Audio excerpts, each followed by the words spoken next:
আমরা গত ক্লাস পর্যন্ত পড়ছিলাম P V to the power gamma equal ধ্রুবক। এটা আমরা প্রমাণ করছিলাম, বা P1 to the power gamma equal P2 V to the power gamma, এটা প্রমাণ করছিলাম। আজকে আমরা এই সূত্রটা ধরে আমরা প্রমাণ করব T V to the power gamma -1 equal ধ্রুবক। এই বিষয়টা আজকে আমরা প্রমাণ করব। T V to the power gamma T V to the power gamma -1 equal ধ্রুবক, এটা আজকে আমরা প্রমাণ করব। একটা জিনিস আমরা প্রত্যেকেই জানি, সেটা হলো পিবি সমান এন আর টি।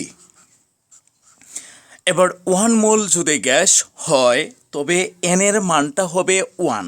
তবে আমরা এখানে লিখতে পারি পিভি সমান আর টি, যেহেতু এনটা আমাদের 1 মোল। এবার একটা কাজ করি, আমরা এই পিটাকে যদি এখানে রাখি, ভিটা চলে যাবে আর টির নিচে। তবে পি সমান আমরা লিখতে পারবো আর টি ডিভাইডেড বাই নিচে লিখতে পারি ভি। আমরা গত ক্লাসে জানছিলাম P V to the power gamma equal ধ্রুবক। এবার এখানে এই কাজটা করি, আমরা P V to the power gamma equal আমরা লিখতে পারি ধ্রুবক। এবার পির একটা মান পেয়েছি, দেখো আমরা এখানে। এবার এই পির মানটা আমরা এখানে বসিয়ে দেব। তাইলে লিখবো আমরা R T divided by V into হলো V to the power gamma equal হলো আমাদের ধ্রুবক। এবার এর পরের কথাতে যাই।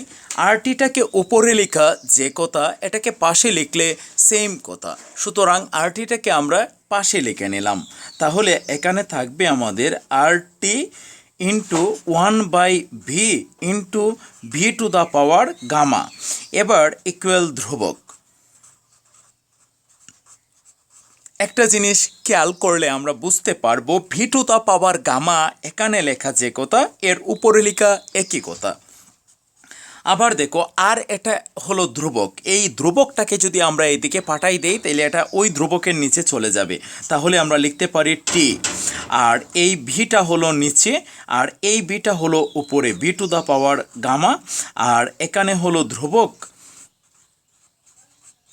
আর ওই আটটা চলে আসলো আমাদের এর নিচে, আটটা এর নিচে। তবে দুইটা মিলে এটাও একটা ধ্রুবক, এটাও একটা ধ্রুবক। এক ধ্রুবক দ্বারা আরেক ধ্রুবককে ভাগ করলে নতুন আরেকটা ধ্রুবক হবে, তার নাম আমরা ধরলাম কে। এবার একটা কাজ করি আমরা, টির জায়গাতে টি, আর এখানের মধ্যে দেখো এটাও বি, এটাও বি।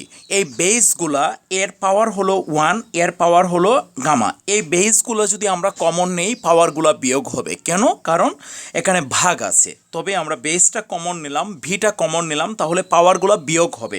আমরা লিখব গামা -1 ইকুয়াল হলো ধ্রুবকের নামটা হলো কে। দেখো আমরা পেয়ে গেলাম T V to the power gamma -1 equal ধ্রুবক। অর্থাৎ আমরা এটা প্রমাণ করতে চাইছিলাম আজকে, T V to the power gamma -1 equal ধ্রুবক। এই জিনিসটা আমরা এখানে প্রমাণ করে দিলাম। এবার মনে করি, আমাদের বোঝার সুবিধার জন্য মনে করি এই হলো একটা সিলিন্ডার। এই সিলিন্ডারের মধ্যে এই জায়গায় হলো পিস্টন।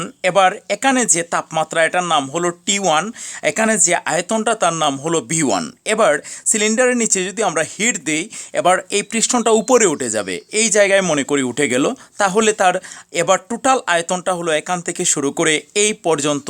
তাইলে এইখান থেকে শুরু করে এই পর্যন্ত আয়তনের নাম ধরলাম আমরা V2, আর এখান থেকে যে এই পর্যন্ত গেছে যে তাপমাত্রার কারণে, সেই তাপমাত্রার নাম ধরলাম আমরা T2।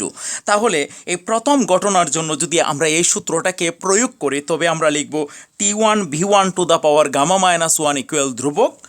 আর দ্বিতীয় ঘটনা, আগে আমরা এটা লিখে নেই, T1 V1 to the power gamma -1 equal হলো ধ্রুবক। দ্বিতীয় ঘটনার জন্য আমরা লিখতে পারি T2 V to the power gamma -1 equal হলো ধ্রুবক। তাহলে আমরা দুইটা জিনিস পেয়ে গেলাম। এবার একটা কাজ করি, যেহেতু এটাও কের মান, এই বিষয়টা হলো কের মান, এই বিষয়টা হলো কের মান। আমরা এবার একটা কাজ করে কে একবার লিখব, কেটাকে একবার লিখলাম, লিখে কের প্রথম মানটা হলো P1 T1 V1 to the power gamma minus 1, কে এর দ্বিতীয় মানটা হলো T2 V টু দ্য পাওয়ার হলো গামা মাইনাস 1। এবার কে তো থাকবেই নর্মালি, তাহলে আমরা লিখতে পারি এই যে বিষয়টাকে এখানে একসাথে লিখে নিলাম আমরা উপরে গিয়ে। এবার একটা কাজ করি আমরা, এবার কে তো নর্মালি থাকবেই, তবে আমরা লিখতে পারি T1 V1 to the power gamma minus 1 equal লিখতে পারি T2 V টু দ্য পাওয়ার হলো গামা মাইনাস 1। এটাই হলো আমাদের সূত্র হয়ে গেল। সূত্রটা কি আর কত নাম্বার পৃষ্ঠায় আছে সেটা বলে দিচ্ছি। এটা হলো তপনের 19 নম্বর পৃষ্ঠায় আছে, তপনের বইয়ের তাপগতিবিদ্যা অধ্যায়ের 19 নম্বর পৃষ্ঠায় কালো বক্স, এই বক্সে আছে পয়েন্টের নাম হলো সম্প্রসারিত কর্মকাণ্ড রুদ্ধতাপীয় পরিবর্তনের সময় আদর্শ গ্যাসের ক্ষেত্রে তাপমাত্রা ও আয়তনের সম্পর্ক, টি আর বি এর সম্পর্কটা আমরা প্রতিপাদন করলাম।